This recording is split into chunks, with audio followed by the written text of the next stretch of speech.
It may have been the greatest army of all time, conquering and controlling an empire that stretched across the ancient Western world. It was ruthless, disciplined, and feared by all, not just by its enemies, who died in their millions, but by its own emperors, who often paid the price of the army's wrath. And yet, these soldiers were builders as well as destroyers, helping to spread a culture that became the bedrock of Western civilization. What was it that made this army so dominant? How was it able to rule and reshape the classical world? And why did it eventually fall? This is the story of the Roman war machine.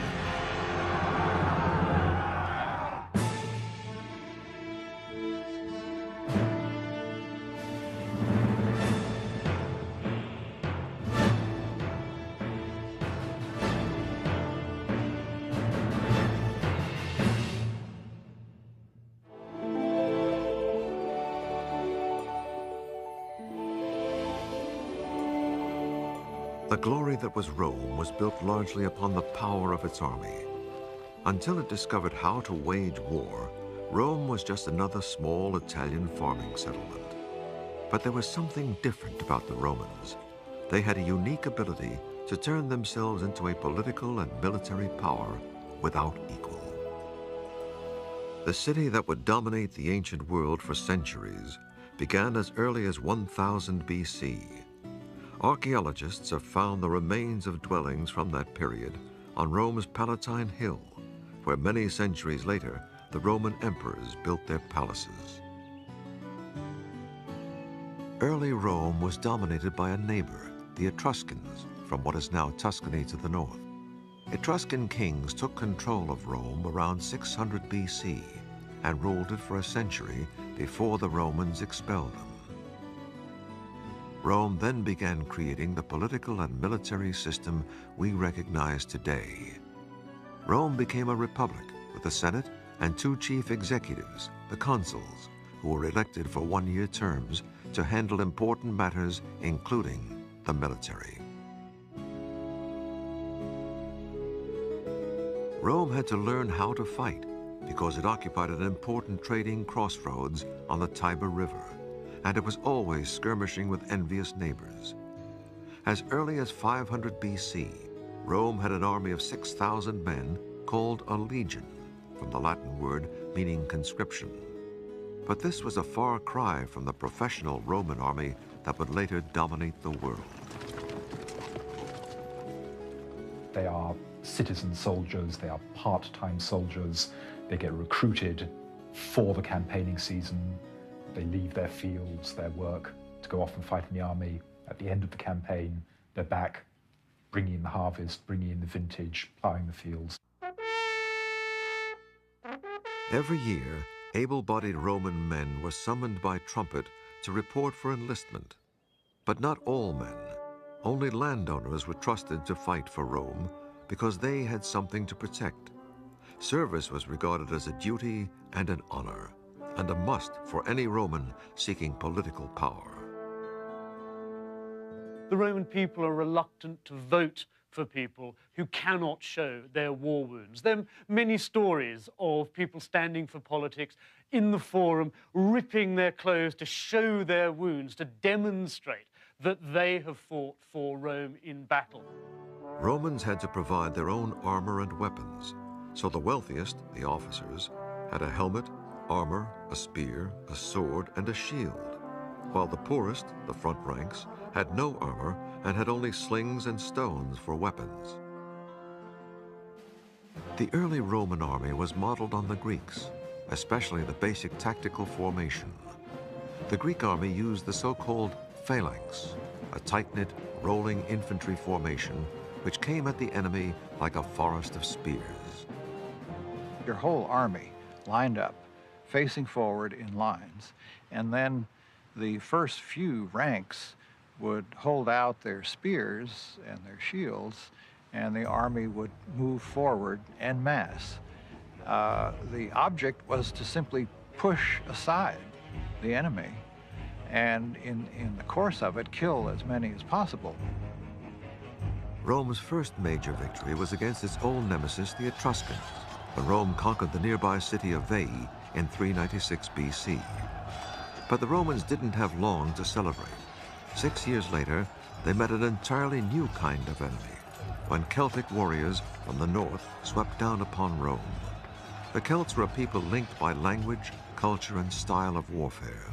And Celtic tribes were spread across Europe, from Ireland to France and Switzerland. In 390 BC, a Celtic army thrashed the Roman legion and overran Rome.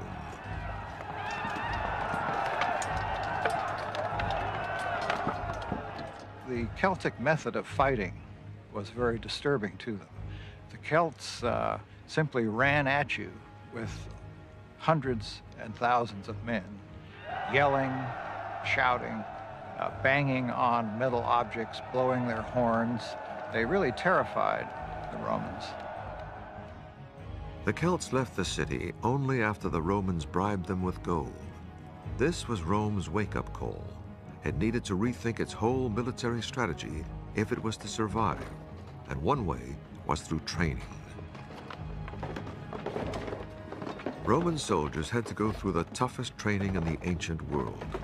There were 4 long, hard months of basic training, and anyone who couldn't stand the pace was either discharged or put on rations of foul-tasting barley until they got it right. Basic training began with marching, and plenty of it. Soldiers had to be able to march more than 20 miles in 5 hours, carrying a full pack. In weapons training, recruits were given dummy swords, shields, and javelins that weighed twice as much as the real things to build muscles. The Romans, I think, in this early period, should really be seen as the Zulus of the Mediterranean world. They are a highly militarized society, and like the Zulus, they don't let their warriors have sex, so when they come into battle, they're very tough. As the army grew, armor became standardized for all soldiers and provided by the state. I'm wearing a male shirt for body protection, and you can see it's made of small individual pieces of metal which are fashioned into rings and then linked together. Its biggest advantage, of course, is to take slashing blows across. Because the male links all sit together, if an enemy hit me with a sword in a slashing way, it would actually take the blow. The disadvantage of mail was that it doesn't, in fact, take a stabbing at all. If you stab through the mail, the point of the sword will actually pierce the rings. Beginning in the 1st century AD, the Romans also used segmented plate armor, held together by leather straps. It was so much more complicated than mail armor that soldiers needed help to put it on.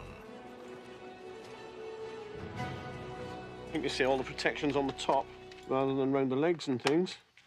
And the reason for that is that when you've got the Celts fighting you with their long slashing swords, you needed all that protection up on the top rather than the bottom. It also gives you a chance to run. The Roman helmet, gradually redesigned over the centuries, aimed to give maximum protection without blocking the senses. You can see it's a round bowl protecting the top of my head. Round because it's got very good glancing blow action. A square helmet would take the blow, whereas a round helmet, the blow would glance off. Large cheek pieces to protect the side of my face, and a small neck guard at the back to actually take an overhand blow protecting the back of my neck. Now, obviously, you can see there's no covering on my face or on my ears, in fact. And the Romans decided that it was a lot better for a soldier to be able to see around him and hear orders, very vital in battle. Further protection came from the Roman shield, smaller and round in early times, developing later into a bigger rectangular one. It was made of layers of wood glued together, bound, and covered with leather and metal.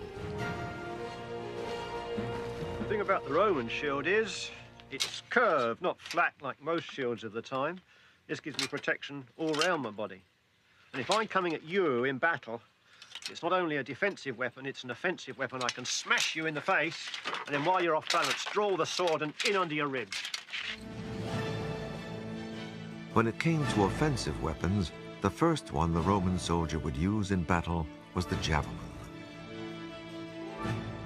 great thing about the Roman javelin is, when you threw it, the enemy couldn't throw it back. These are delivered in volleys of hundreds. As they rain down, the hard iron tip will punch through the armour. The weight of the handle will bend this soft metal shank. It'll be useless, you can't throw it back.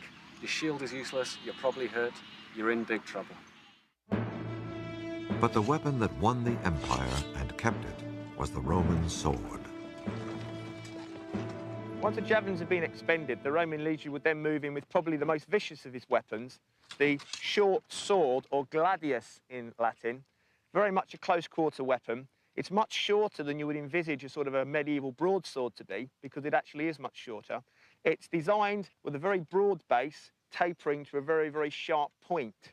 Now, the idea of this weapon was purely to stab. The soldier was trained to actually stab into an enemy soldier, mainly in the stomach area, because, of course, there's no bone for it to actually get jammed in. And, of course, a quick stab and withdrawal would put him out of action one way or the other. Now, the soldier was trained not to use an overhand blow, but purely a stabbing action. In the modern way, a soldier uses the bayonet, really. The thing about this Roman sword is it's shortened to the point, and it's used for stabbing rather than slashing. The barbarians, their swords aren't like ours. They're long and broad, and it's all an ego trip on the battlefield, slashing around above their heads, all style, that's all it is. And while they're doing that, it's up and under stabbing to the ribs, and so we make mincemeat of the barbarians. The Roman army was ready to use their weapons and training to build an empire, and the first victims were their fellow Italians.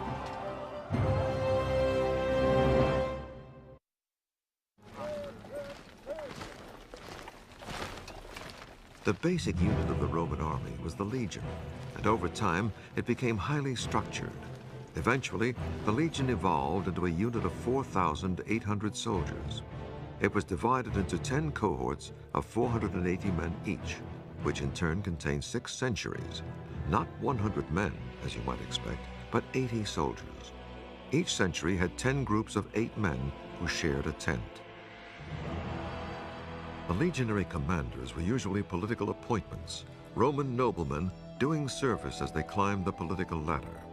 Their military ability varied greatly, and so much of the real running of the army fell to the officers beneath them. The most famous of these was the centurion, in charge of a century of soldiers. As Rome's empire grew, centurions became career soldiers, working their way up through the ranks. Centurions usually had at least 15 years' experience. It was their job to train the men, discipline them, and lead them in battle. Because they'd seen so many campaigns, they understood the traditions of the army. They knew how the army could actually solve particular problems which it might encounter in future campaigns. So they were very much the living essence of the Roman legions. Well, I'm in the equipment of a Roman centurion. You can always immediately tell the centurion because his crest goes across his helmet. In this case, the crest is made of horsehair, though sometimes they were made of feathers. And if he'd been given military awards, you can see they're worn on a harness on the chest. Centurions were career officers who took the term literally. Centurions never had to retire. We find some cases of people over 80 still serving. So this, of course, helps to secure uniformity of standards and training and so on throughout the empire. You see careers of these centurions who've been all over the place in their very long lifetime. Centurions could make a soldier's life hell. They demanded bribes to excuse soldiers from the less popular duties and used their vine staffs to deliver punishment. One centurion, Gaius, was nicknamed "Give Me Another" for his practice of breaking his staff over soldiers' backs. He was later murdered by his own men. After its early defeat by Celtic warriors in 390 BC, the Roman army changed its battle tactics. It did away with the rigid phalanx formation it had borrowed from the Greeks and used smaller fighting units called maniples or handfuls, highly maneuverable groups of less than 150 men. This allowed the Roman army to operate more effectively, perhaps on rather rougher ground, but also it allowed them to move groups of soldiers around to the flanks and to the rear of enemy armies. While the basis of the Roman army was its infantry, the foot soldier, each legion also had an attachment of up to 300 cavalry. The Romans were not natural horsemen, so they adapted tactics and gear from their enemies, including the Celts. One example was the military saddle. The saddle on top of it is a very odd-looking beast to most people now. It doesn't look like a modern saddle at all. The most obvious feature are the 4 horns on it, and the 4 horns are there because of the thing that is obviously missing. There are no stirrups at all. The Romans didn't ride with stirrups. The saddle that developed after they'd fought with the Celts had these horns as a very significant feature. If you've got no stirrups, as I said, you can't lean out sideways very safely on a flat saddle. These horns enable you to do that. The saddle looks short compared to a modern saddle because the back horns press against your backside, the front horns go under your thigh, and you can lean out probably to about 45 degrees with relative safety. Part of the cavalry's job was to harass the enemy, and the riders carried special light javelins for that purpose. As you pass an enemy, you can lob several of them at them. They're not going to do a huge amount of damage, but your purpose isn't necessarily to do a lot of damage. It's to make the formation break up so that the infantry can get in and win. In battle, the cavalry lined up on the wings of the legions. The infantry formed 3 horizontal lines, so they could take turns at being the front line until the battle was won.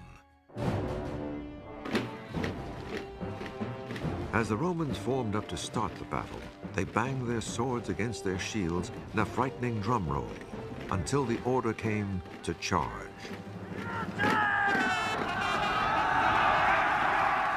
As the 2 sides closed in on each other, the Roman front lines would launch their javelins, disrupting the enemy formation. The infantry would form wedges to break up the enemy lines and allow close-in fighting. That was when the short Roman stabbing sword would come into its own. The fighting itself might be only 20 minutes or so. Sometimes it was a lot longer, but it was very difficult to fight for a great length of time with this massive weight of armor that Roman soldiers and often their enemies wore.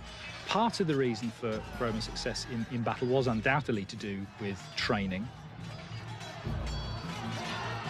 Once an enemy cracked, the Romans did not surround them.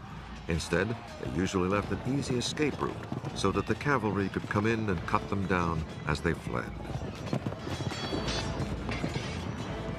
By 270 BC, Rome controlled much of the Italian peninsula. But unlike many ancient powers, it did not simply pillage its defeated neighbors, it turned them into allies, sometimes offering them Roman citizenship.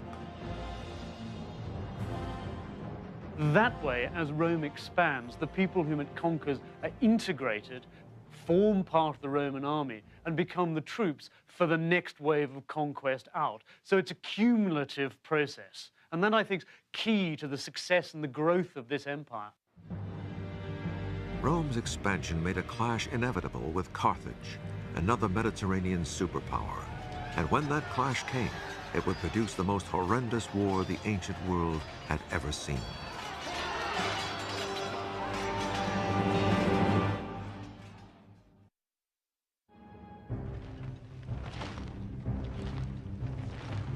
Rome's expansion in the 200s BC brought it into conflict with another empire across the Mediterranean. The city of Carthage, in modern-day Tunisia, commanded an empire stretching across northern Africa. In 264 BC, Rome and Carthage began fighting over control of Sicily, where Carthage had colonies. Rome found itself at a disadvantage. Carthage had a great navy, and Rome had almost none. Rome began building one, but most of its soldiers had never sailed, so they practiced on dry land, pretending to row in unison to get a feel for it. And when it came time for the real sea battles, Rome had a trick up its sleeve.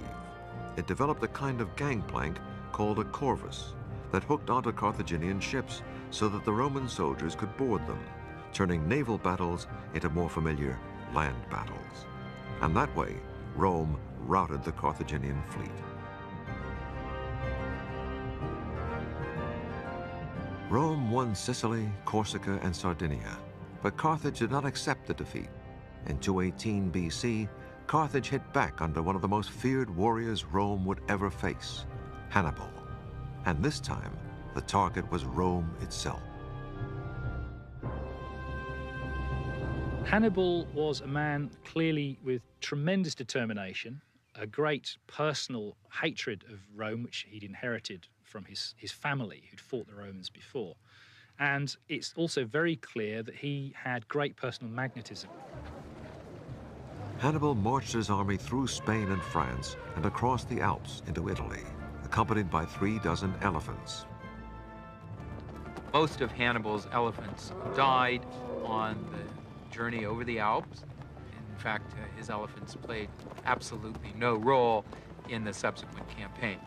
Nevertheless, they represent the skill and boldness that Hannibal portrayed in coming over the Alps so early in the campaigning season and surprising the Romans. With the help of Celtic warriors who joined him on the way, Hannibal won early victories against Roman legions sent to meet him. Then, in 216 BC, came a major showdown at Cannae in southern Italy. Hannibal had about 40,000 troops, while the Romans and their allies had nearly twice that number. But Hannibal was a master tactician. When the Roman legions made their usual thrust towards his center, Hannibal let them advance, then encircled them.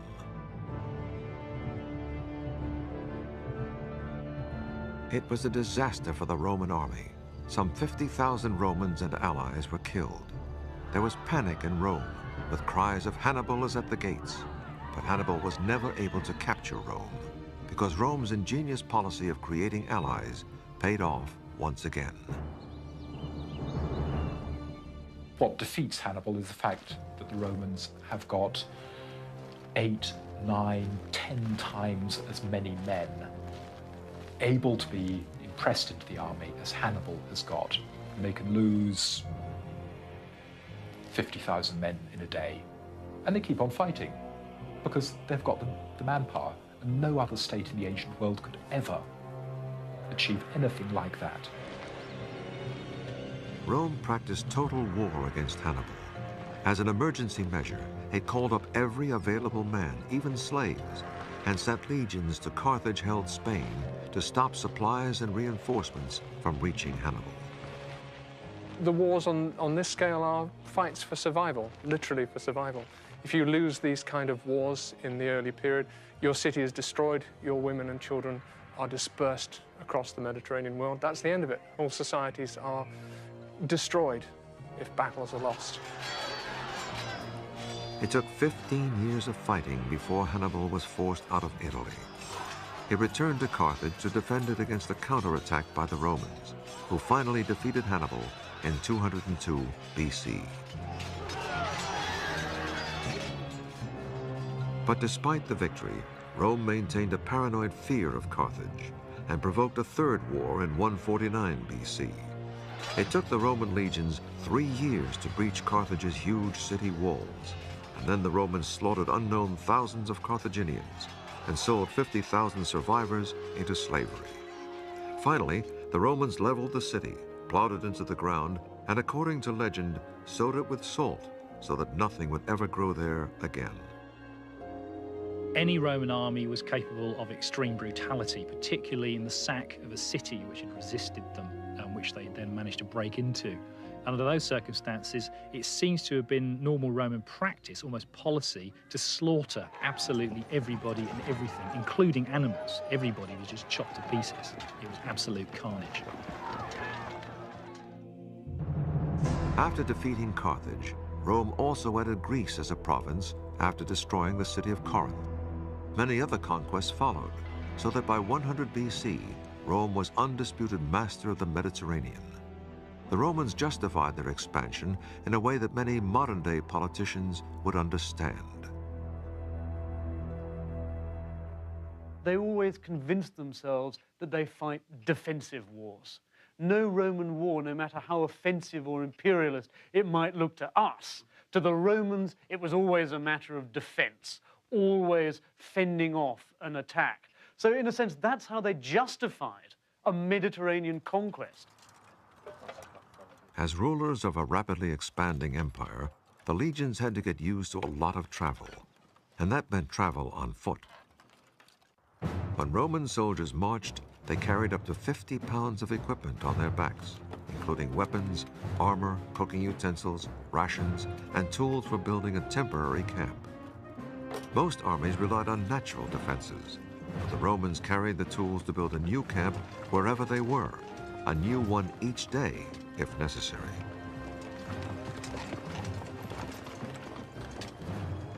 They dug a defensive ditch around the whole camp, 5 feet wide and 3 feet deep, then built a palisade with the stakes they carried with them.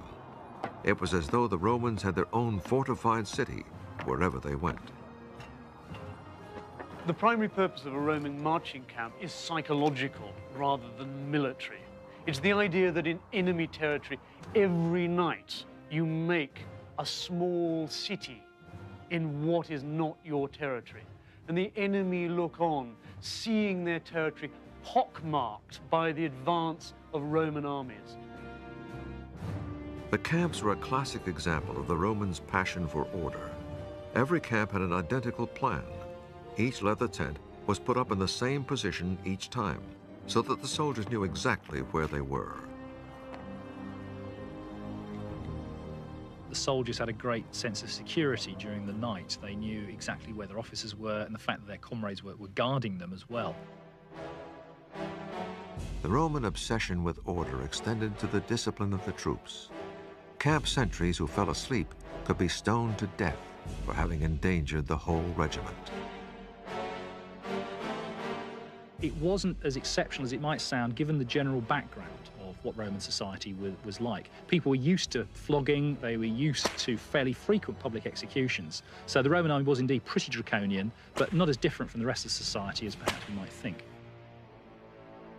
One infamous form of harsh discipline was decimation, the killing of 1 man in 10 of regiments that showed cowardice in battle. The men were selected by lot and clubbed to death by their comrades. Roman obedience was based on fear. If a Roman soldier was faced by a crisis in battle, that Roman soldier, that unit of soldiers, would stand their ground because they were more likely to survive a desperate fight in battle than to survive if they ran away. One famous case of decimation came when Roman legions suffered several defeats during a revolt led by an escaped gladiator, a warrior called Spartacus.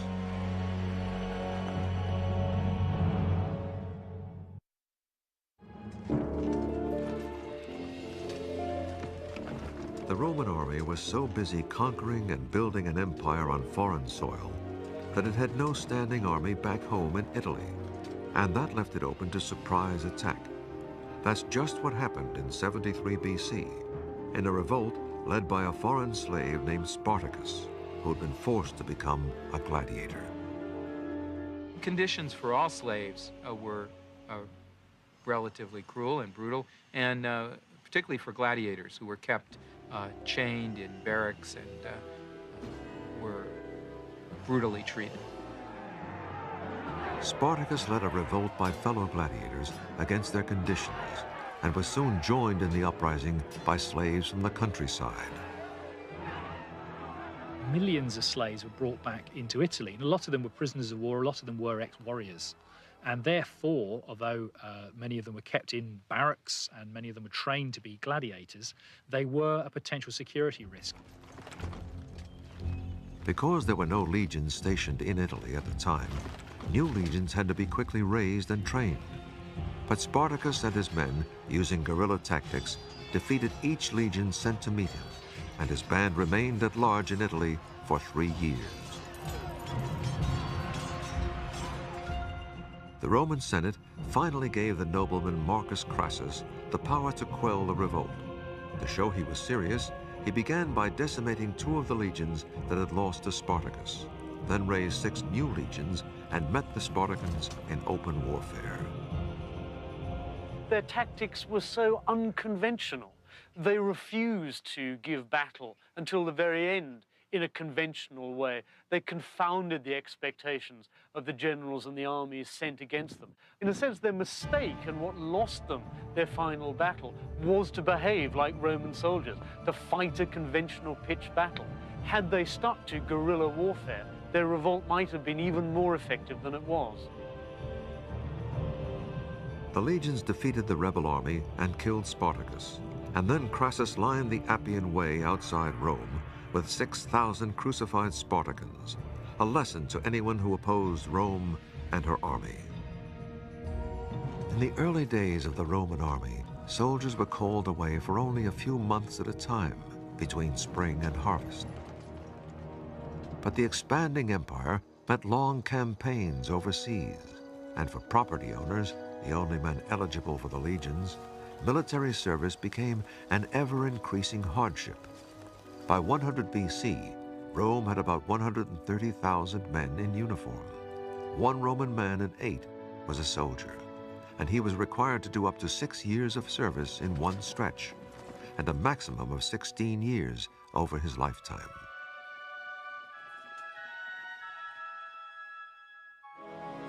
The legions needed a bigger pool of manpower to draw on, and the man who made it possible was the consul Marius, himself a great general.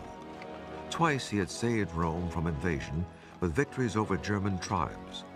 In the fields near Aix-en-Provence in southern France in 102 BC, Marius's army killed so many Germans, 100,000 by one account, that farmers had bumper crops for years afterwards because of the blood and bones in the soil.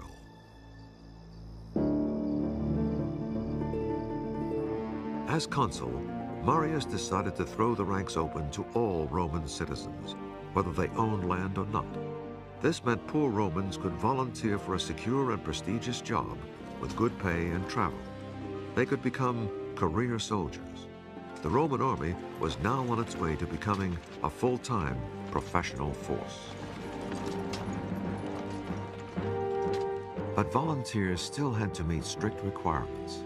They had to be tall, preferably literate, and have good character references. Certain professions were preferred, including blacksmiths and hunters.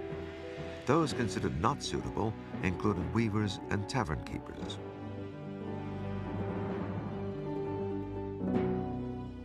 New recruits had to pass an interview and a medical exam, and then had to take an oath to perform whatever they were commanded for the Roman state, and to not shrink from death.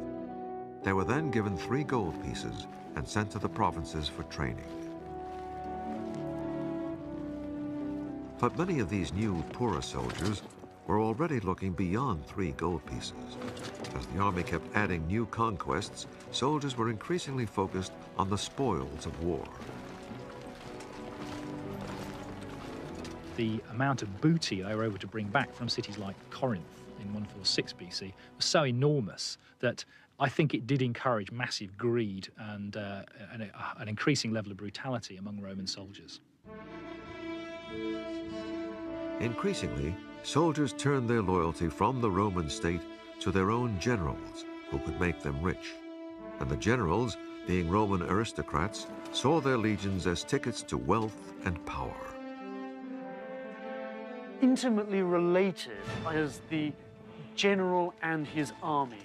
The general promises his army land, booty, settlement after the war has finished. And the army promises the general not only success in conquest, but votes back in Rome afterwards. This led to a new class of super generals, all with political ambitions. There was Marius himself, a consul for many years. His rival Sulla, who won victories in the eastern Mediterranean and became dictator of Rome for a time. Pompey the Great, who conquered Syria and Palestine. And the most famous general of all, Julius Caesar. Julius Caesar represents as close as I think you can get to naked ambition in the 1st century BC. There's a famous story of Julius Caesar, aged 31, in further Spain, coming across a statue of that great conqueror Alexander the Great, and suddenly bursting into tears. And his entourage say, "Why, Caesar, are you crying?" And he says, "This man by my age, had conquered most of the world, and I have done nothing. Within a few years, the world would know that Caesar had done a great deal.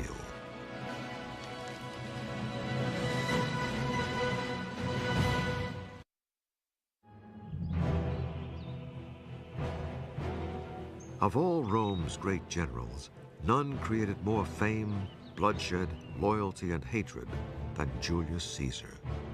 He was a nobleman who worked his way up the political ladder and used his military command in Spain to pillage enough booty to buy votes in Rome. He was made a consul and formed a political alliance, the Triumvirate, with the rival general Pompey and Marcus Crassus, the richest man in Rome.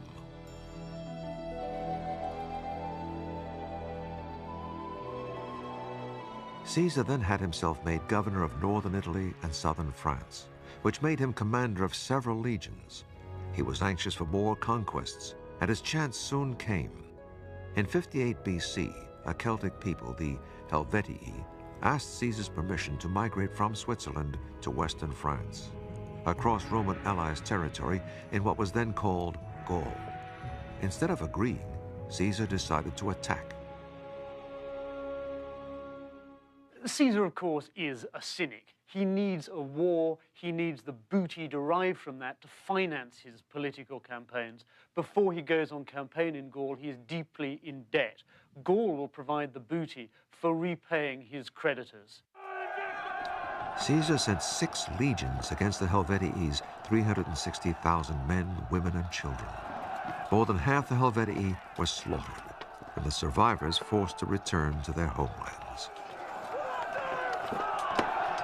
It was a part of the political struggle at Rome in the late Republic.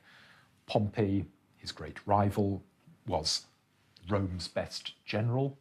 So Caesar, competing against Pompey, he has to be a better general. After dispatching the Helvetii, Caesar set after a German tribe that had crossed the Rhine and marched his troops 120 miles in 5 days to the Alsace region. Again, the Romans slaughtered thousands. Caesar then turned west towards Belgium and repeated the dose against the tribe there. Caesar's political foes in Rome decried his actions, but most Romans cheered him on because he was defeating Gauls, the very same Celtic people who'd sacked Rome in 390 BC. The Romans' fear of Celtic peoples, like the Gauls, was more than historical. It was also physical. Partly the sheer size of the Celts. The Italians were a fairly small people, and compared to them, the Gauls, for example, were absolutely enormous, sort of 6-footers, that the Italians weren't used to. For example, we're told that Julius Caesar was tall for a Roman. He was only 5'6".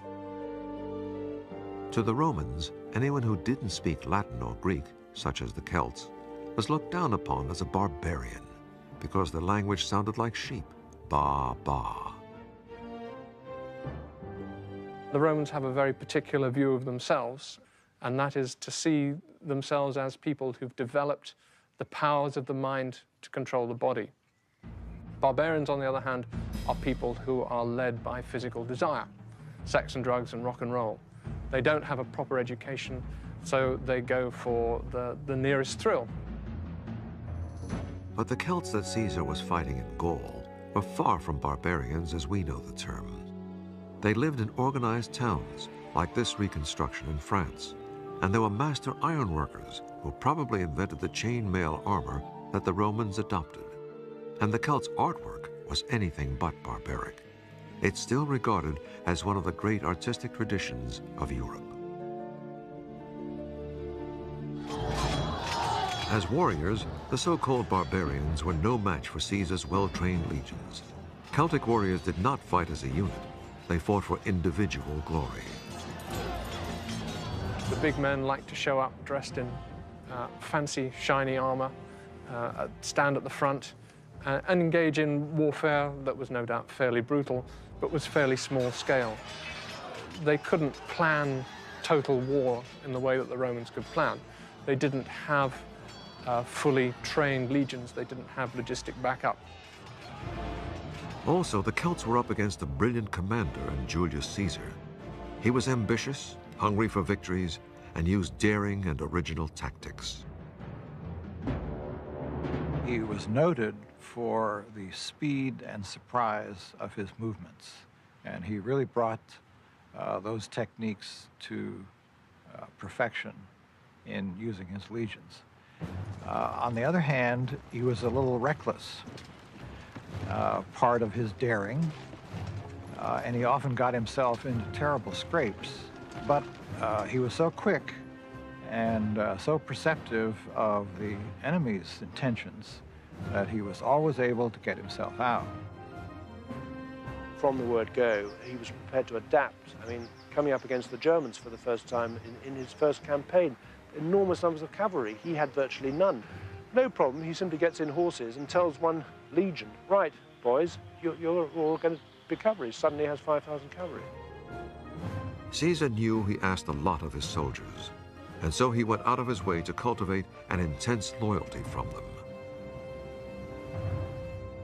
He didn't ask them to do anything that he didn't do, and he often dismissed his bodyguard and had his horse led away and actually stood in the ranks with the troops. And his troops were very loyal to him. Not surprisingly, these loyal soldiers were also becoming wealthy soldiers through booty and slaves. The spoils of war were often won through great brutality. Caesar himself boasted that his campaigns in Gaul left 1 million dead and 1 million enslaved. Caesar just carried out what I've called actually a big game hunt. He took his legions back and forth across Gaul, slaughtering troops, pillaging towns, killing women, children. The Romans were terribly cruel on the Celts. Defeated enemies were often made into slaves. Slavery was tremendously important to Rome. 40% of the Italian population were slaves, the same percentage as the American South before the Civil War. Slaves are fundamental to Rome's war effort.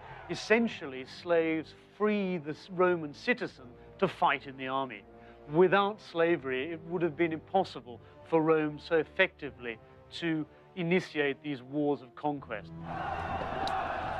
Caesar's wars of conquest went on for 9 years. He was the ultimate example of everything the Roman army had become in its first 500 years.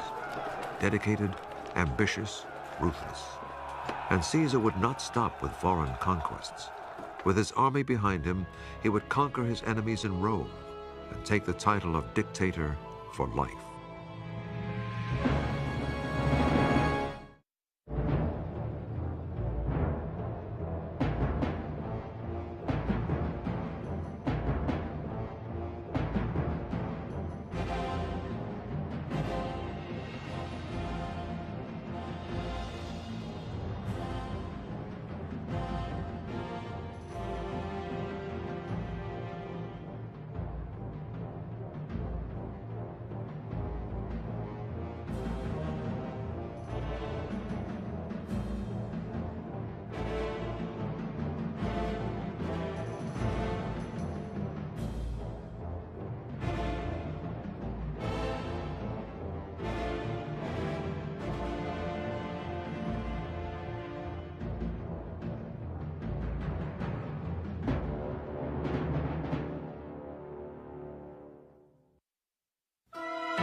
Was summoned by trumpet to report for enlistment. But not all men. Only landowners were trusted to fight for Rome because they had something to protect. Service was regarded as a duty and an honor, and a must for any Roman seeking political power. The Roman people are reluctant to vote for people who cannot show their war wounds. There are many stories of people standing for politics in the forum, ripping their clothes to show their wounds, to demonstrate that they have fought for Rome in battle. Romans had to provide their own armor and weapons, so the wealthiest, the officers, had a helmet, armor, a spear, a sword, and a shield, while the poorest, the front ranks, had no armor and had only slings and stones for weapons. The early Roman army was modeled on the Greeks, especially the basic tactical formation. The Greek army used the so-called phalanx, a tight-knit, rolling infantry formation which came at the enemy like a forest of spears. Your whole army lined up, facing forward in lines, and then the first few ranks would hold out their spears and their shields, and the army would move forward en masse. The object was to simply push aside the enemy and in the course of it, kill as many as possible. Rome's first major victory was against its old nemesis, the Etruscans, when Rome conquered the nearby city of Veii in 396 BC. But the Romans didn't have long to celebrate. 6 years later, they met an entirely new kind of enemy, when Celtic warriors from the north swept down upon Rome. The Celts were a people linked by language, culture, and style of warfare. And Celtic tribes were spread across Europe, from Ireland to France and Switzerland. In 390 BC, a Celtic army thrashed the Roman legion and overran Rome.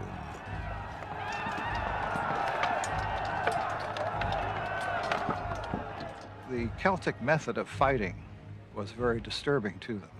The Celts simply ran at you with hundreds and thousands of men, yelling, shouting, banging on metal objects, blowing their horns. They really terrified the Romans. The Celts left the city only after the Romans bribed them with gold.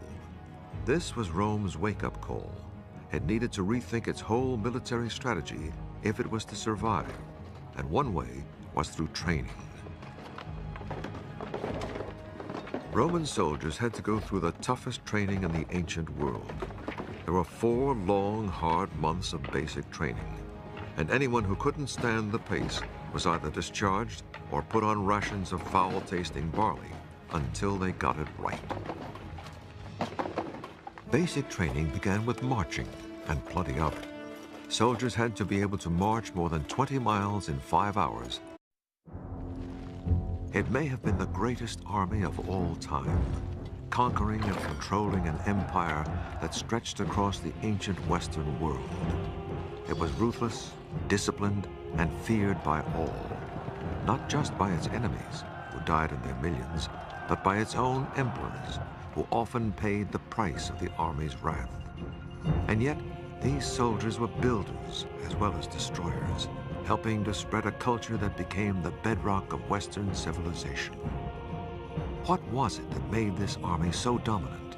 How was it able to rule and reshape the classical world? And why did it eventually fall? This is the story of the Roman war machine.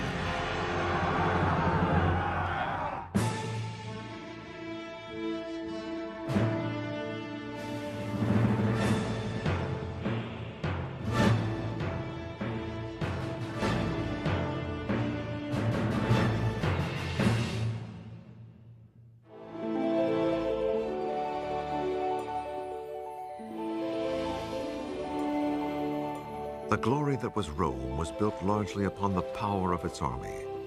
Until it discovered how to wage war, Rome was just another small Italian farming settlement.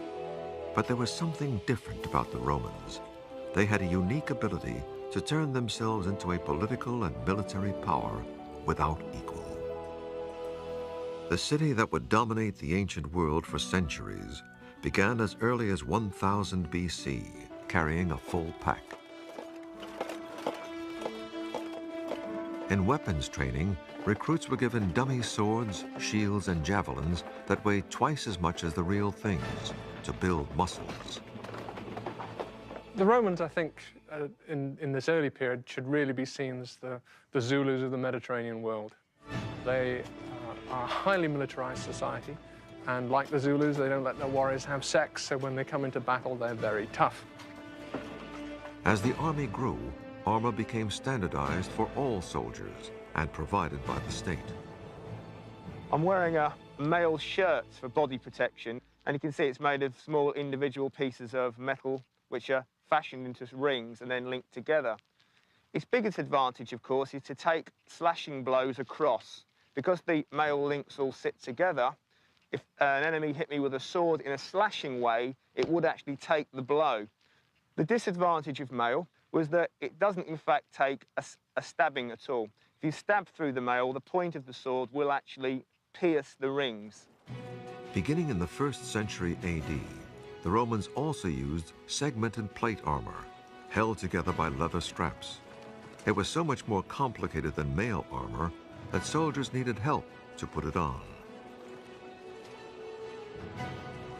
You can see all the protections on the top rather than around the legs and things. And the reason for that is that when you've got the Celts fighting you with their long slashing swords, needed all. Archaeologists have found the remains of dwellings from that period on Rome's Palatine Hill, where many centuries later the Roman emperors built their palaces. Early Rome was dominated by a neighbor, the Etruscans, from what is now Tuscany to the north. Etruscan kings took control of Rome around 600 BC and ruled it for a century before the Romans expelled them. Rome then began creating the political and military system we recognize today. Rome became a republic with a Senate and 2 chief executives, the consuls, who were elected for 1-year terms to handle important matters, including the military. Rome had to learn how to fight because it occupied an important trading crossroads on the Tiber River, and it was always skirmishing with envious neighbors. As early as 500 BC, Rome had an army of 6,000 men called a legion, from the Latin word meaning conscription.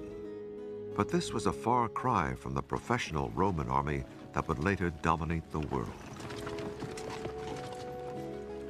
They are citizen soldiers, they are part-time soldiers, they get recruited for the campaigning season, they leave their fields, their work, to go off and fight in the army. At the end of the campaign, they're back, bringing in the harvest, bringing in the vintage, plowing the fields. Every year, able-bodied Roman men were